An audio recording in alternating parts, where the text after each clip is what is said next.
Welcome back to another video, Dokkan Ninja Turtles. We are here with information for Bojack's EZA and also information for a couple of the units from the Dragon Ball Super Heroes that have been translated, and we have to talk about a couple little things as well with it. So listen up. If you're new to the channel, you like what you see, sub up, turn on notifications. Trying to get out some daily videos for you guys, even live stream a little bit more than I have been. So I appreciate you guys dropping a like on the video. Now let's get into everything. So first up is it's Bojack. I just want to be negative for a second because I do think Bojack's very good. I've already seen what he does, but I just want to be negative for a second because this hasn't been posted whatsoever at all on the global version of Dokkan Twitter. Hasn't been posted yet. And I love the fact that people are starting to go in and just say, yo, post this in English already. Like, because, I mean, you got Goresh out here that's literally saying it, the man that literally translates everything for the past 9 years. I don't even know how long he's really been doing it, but for the past however long he's been doing the translations, he's literally been doing their job for him. So the fact that like he's getting like it almost seems like he's getting tired of it, and like I 100% agree, and like I said, I respect that he does translate a lot. It shouldn't be up to him when there's a whole team of people like that. That's a company with billions of dollars that all they have to do is just press a button and literally have everything. Just it's a little annoying to see that, but like I said, you go through here and you're just gonna see a bunch of people literally just saying like, post this in English. Like, what are you doing? Post this on the English Dokkan. It's seriously crazy. But to get back into Bojack the pirate, like I said, I do think he's very good. His EZA is looking really, really good. And to be quite honest, Lord Slug is looking really good, especially since we still have the demonic power stuff and we have like Mecha Gabor and everything, which we'll get into that in a second. But he's looking like a solid unit to summon for, and his team was probably going to be absolutely crazy. So I do think it is a little bit better of a, I would say, business decision, really, for everyone in their Dragon Stones right now. I know what you're really waiting for to summon for 10th year and all that stuff. You might have to make an executive call and literally like use some of them Dragon Stones on his banner, go back and probably hit it before it goes away and stuff like that, because he does look like he is shaping up to have a pretty fun team to run. So Bojack the pirate leader skill, basically it was, if I'm not mistaken, Space Traveler Warriors was 170 across the board and Time Travelers was 150, and now it's just 3 key and 170 across the board for both categories. It greatly raises attack and defense for 1 turn. I think it was just raises attack and defense for 1 turn, causes immense damage to the enemy. The passive is looking pretty solid.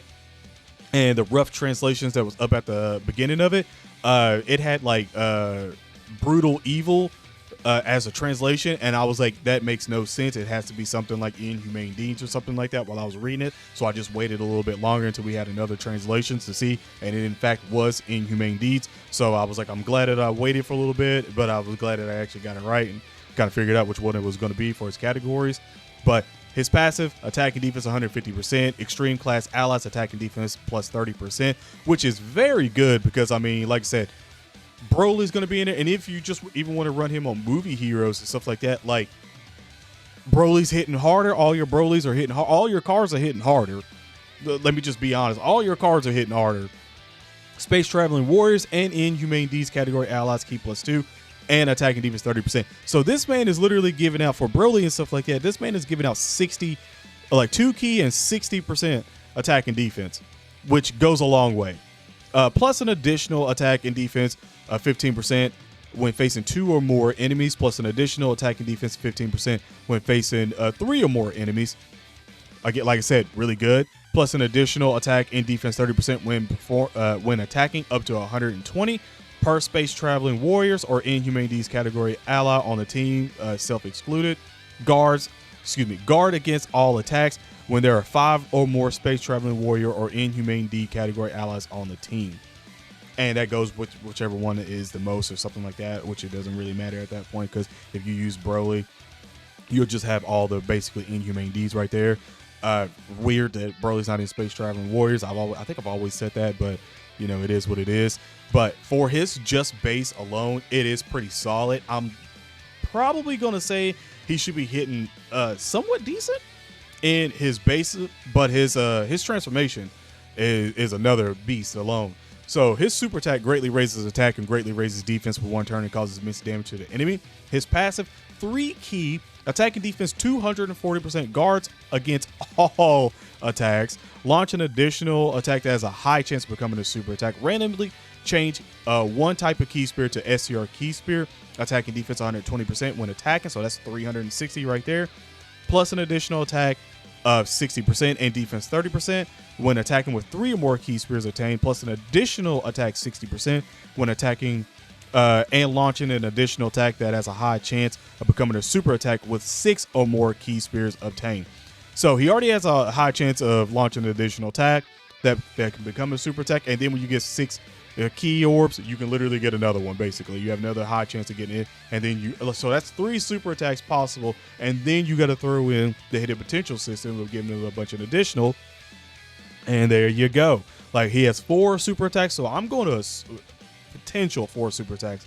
So I'm going to assume that his attack stat, since he is greatly raising attack and defense, I'm going to assume it should be pretty high. Like, it should go up there. Like, we should see numbers for him, and I'm cool with that because, like I said, all these units that are older and stuff like that most people have been playing the game for a good little bit already have these guys rainbow, so it's nice to finally see a big payoff for having them rainbow, and all the crap summons that you had just being like, I got this man again, I got this man again, I got this man again. And by the way, if you don't actually have him right now, he is on Lord Slug's banner, so that's another W right there. If you haven't summoned on Lord Slug and you don't have the Bojack the pirate, yeah, it's pretty much a win or right there. Like, I don't think you could really lose on them unless you somehow don't get either one of them. If you haven't summoned on that banner and you need them both, that'd be the only way you don't win is if you don't get either one of them. But let's go back off this and let's come down here. So this is the rainbow stats for all of these units. Now I want to talk about all of these units, the EZAs and stuff like that, because the EZA area will be for Toa down here, and we do already have the upcoming information for content and stuff like that. So you can see that EZA area was coming for Dragon Ball Heroes. You see that she's there. That's for the free to play. We do have the Chapter 6 Part 2 new stages added to Area 37. So you will have those as well to give us a little bit of Dragon Zones. I just need to put that in really quick just so I seen it and I wasn't missing out on it. Trunks and Mecha Gabor are the Heroes Fest. So they have pretty high attack stat and stuff like that as well, while everybody else is we're getting pretty close, getting up there. Like, I'm not gonna lie to you, the stats pretty daggone solid for all these units. The biggest one that I'm looking for the most is definitely Mecha Gabor, just for the simple fact that he does not have any restrictions on his passive whatsoever at all when it comes to like heroes and stuff. Like, he has none of that. So he's gonna have a lot of longevity, and you can see down here my boy right here talking about, I can't wait for my man Mecha Gabor. Bro, we in the same boat right now. This man, look out for his EZA, because when we get the details for him with the data download and stuff like that, I'm definitely going to assume he's going to be very top tier, like very top tier. Now the thing about this is that they could sort of combine all these into like maybe 2 EZAs or something like that, where we have like 2 sort of stages. So we have maybe like Mecha Gabor and Trunks as one stage, and then the others are all as one stage to get all their medals and stuff like that. They could do that, or they could split it up even to 3. If they do 2, that's about 66 Dragon Stones. If they do 3, that's about 99 Dragon Stones. And also, depending if we have any missions that correspond with it, to give any more Dragon Stones with it. So we could look at a potential 100, but I don't know. I highly doubt it, to be quite honest, on this one, just for the simple fact that, they do like to group them up a lot when they do these big sort of EZAs for all these units. So I wouldn't expect a crap ton, but I would welcome it if we had like 3 that we could do and get a bunch of EZA Dragon Stones out of this as well too. So I would look forward to that a lot. Pan down here, man. Pan is kind of wild. Like, Trunks, for some reason, I don't think anybody's did the Trunks yet. The translate. But for what we've seen, that I think some people had, maybe I think in like Discord or something like that, he was solid. He didn't have any like guard or anything like that, so he's just raw stats, as what I've sort of seen. But this Pan, dude, when I was live, we were talking about this Pan, and I was like, yo, Pan's about to be busted as heck. Like she's got to be busted. So let's take a look at this, because I've already seen it, but if for the ones that haven't seen it and stuff like that, we're gonna go over it right now. So her crossover category 3 key, 170 across the board, increases own attack and defense by 140% when a special move is activated. Increase attack and defense by an additional 70% at the end. Special. Well, I can't read. Increase attack and defense by an additional 70% for all allies in the crossover category. +3 and attack and defense 40%. And if the Dragon Ball Heroes category is included, increase attack and defense by an additional 20%. And there's an extremely high chance of activating a crit hit. There is an extremely high chance of evading enemies' attacks, and each time you evade during the turn, increase defense by an additional 70%. By the way, this is very blurry even for me right now, so it is kind of harder for me to read this. And I promise you, I can read. I can do it, you know, sometimes.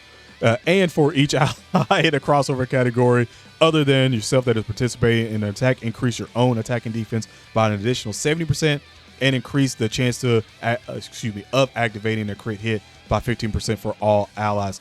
Greatly increases attack and defense with one turn, causes extra large damage to the enemy, and high chance of stunning the enemy. Like, she's stupid. Like, you can see probably down here on the side, the people talk about it, like she's insane, man. Like, I'm not gonna lie to you, she's actually insane. So for Xenopan to be this wild, just like, bro, all these other ones are has got to be going insane. Like, let me say this. I know that my closing arguments right now talking about things, I know that people aren't excited for Heroes. Trust me, I gave it a 4.2 on my hype scale, basically. Like, I know we're not excited, but the kit wise, I don't have a problem with the kits whatsoever at all, because we haven't seen them, and I'm assuming that they're going to be busted. I'm just assuming that this is the last time they're doing it. It's just that we didn't get, you know, the unit that we wanted. We didn't get a Gogeta. It's crazy work that we literally went so many years of Heroes and hadn't even got a Gogeta unit at all, which is wild, since he, like, from my knowledge, defeated like 2 main villains in Super Dragon Ball Heroes. So it's kind of wild to me that, you know, he didn't get anything. But like I said, just to sort of, I'm not gonna pander to the ones that want this at all, but I secretly would like a part 2, but at the same time I would still be upset a little bit. Like, I'm just conflicted, to be quite honest, on it, because I would be upset if we got a part 2 and there's an LR, because then I would just ask the question everybody else is going to ask: why wasn't this on the part 1 banner to beef it up? And just to have one banner, why split it into 2, except for you just making more money to get people to summon and come up off Dragon Stones before the 10th year anniversary? Like, that would be basically it. That would be the answer. But I don't necessarily want that to happen. But if it happens and we do get an LR, obviously I'm summoning on it. And I think most people, even though you'll be upset about it, will still probably summon on it, because it's an LR Gogeta or whatever that we get, and it's the last time we're going to have it. So it would be like one of those situations that you got to get that LR before it goes away, because then when it goes away, you're never going to get it again.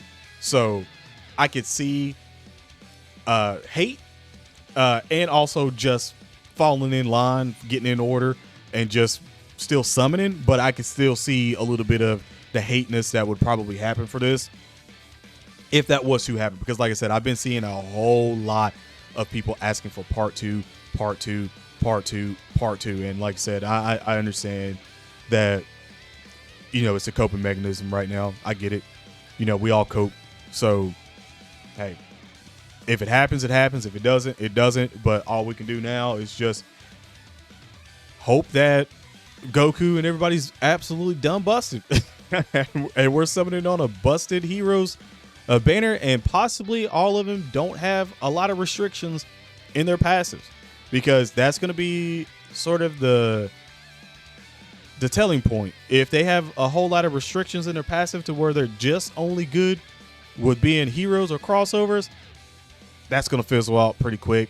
They're only going to be good for what, a meta or two, and then that'll be it. And I'm still counting this meta that we currently have until we get to the 10th year. And then after the 10th year, that meta is definitely going to shift, because you know that's how they always do. Every anniversary or worldwide celebration is basically a new power scaling, and we enter a new meta. So we'll have to see what really happens there. But hopefully these guys are hitting pretty big numbers. That way they can still be useful for a good little bit in time before they fizzle out and we don't use them anymore. Or at least, you know, they don't have restrictions and we can use them for a lot longer than we normally would. We'll just have to see. But other than that, guys, have an awesome day / night. Appreciate you watching the video. If you made it this far into the video, I appreciate you even more. But other than that, have an awesome day / night. Stay safe, and I'm out. Peace.